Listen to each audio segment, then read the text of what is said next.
My name is Martha Podven, and I will be presenting the Terracotta Warriors.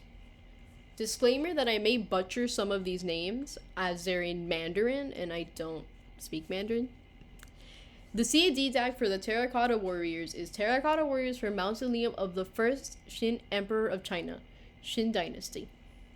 221 through 209 BCE, painted terracotta. The Terracotta Warriors were found in the tomb of Qin Shi Huangdi, China's first emperor. He rules over the Qin Dynasty. Qin Shi Huangdi was originally named Zhao Zheng.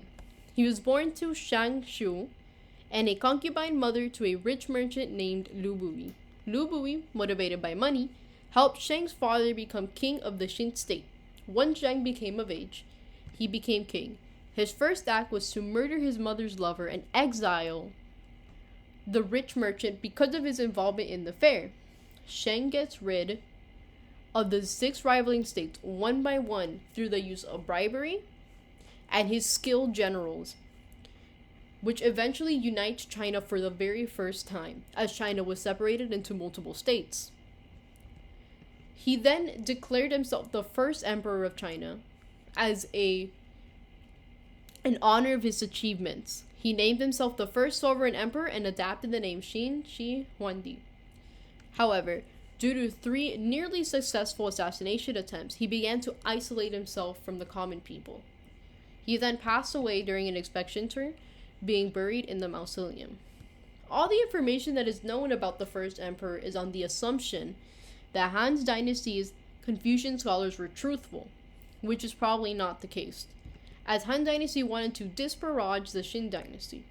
It is highly unlikely some lies have been made, such as a possible inaccuracy of the first emperor being an illegitimate son of Lu Bui. Illegitimate in this context meaning born from unmarried parents. Nevertheless, the first emperor was highly honored, being buried in a mausoleum with thousands of warriors. The mausoleum was discovered in 1974 by farmers. They had been digging for a while before finding these figures, which was fully unearthed by archaeologists. There are 4 ground chambers, each called pits. It was recorded that it took over 700,000 convicts and forced laborers to create the site, although it is unlikely there were this many workers. Upon closer inspection, one can notice that each soldier is an individual. Each of them has unique individual faces, modeled armor, hairstyles, and headdresses. This allows us to tell apart the soldiers' ranks. Each of the soldiers were modeled carefully with clay, though they held real weapons. The wood material decayed, but there are remains of bronze spearheads. However, all their arms and legs are products of molds. There are 4 pits, with pit 1 being the largest. And here is a diagram of the 4 pits. Pit 1 is split into 11 corridors with soldiers in battle formation. Pit 2 has 4 sections and a wide arrangement of soldiers. Section 1 contains archers and spearmen. Section 2 contains mainly chariots. Section 3 consists mostly of infantrymen, 19 chariots, and a small cavalry force at the end. Lastly, Section 4 is mainly composed of cavalries. Next is Pit 3, which is the smallest of the 4. It is U-shaped and is the most unique out of the 3. The soldiers in the previous 2 pits are facing east as if they are deployed. In contrast, the soldiers in Pit 3 face each other. After Pit 3 is Pit 4, which is empty. It likely was not finished in time. Note that this mausoleum was planned around the time that the first emperor started leading as king, so way before he declared himself as emperor. The Terracotta Warriors are a symbol of vast roles required to lead a successful empire, such as generals, officials, soldiers, etc. The successor of the Qin Dynasty and the Han Dynasty did not have large tombs either. The closest example is Emperor Qing, whose grave held 50,000 figurines, though it is literally not as large as the first emperor's tomb. More so, the figurines themselves were really small, being a third of the size of the Terracotta Warriors. The terracotta warriors can fit into about 3 themes, the most obvious being funeral traditions and death. After the Qin Dynasty, it became tradition in the Han Dynasty to be buried with ceramic figures. Perhaps this large-scale project was the beginning of traditions in Han Dynasty and in the future.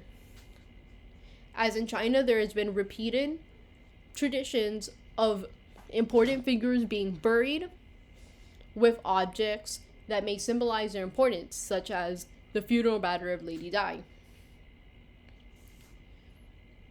And this is also seen across many cultures as well, such as in Egypt with the Book of the Dead.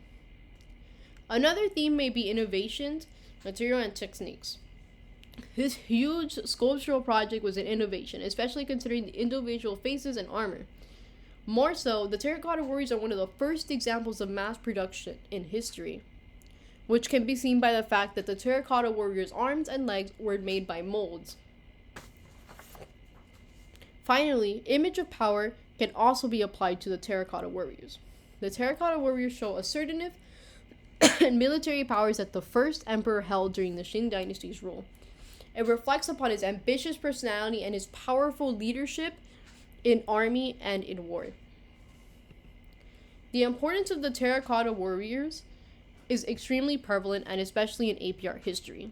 Generally, they offer valuable and significant information of the reign of the first emperor of China. More so, they explain the military structure and weaponry used in ancient China. In the art world, it serves as a symbol of intricate craftsmanship in the ancient world, when they didn't have advanced tools like we do. It is one of the first examples of an extremely large-scale project that is extremely important to APR history. And it belongs in our catalog because of its significance in history and showing us the history of ancient China and the first dynasty, as well as the fact that it impacted art, and it's a first example of mass production in history. And that's it. Thank you for listening to my presentation.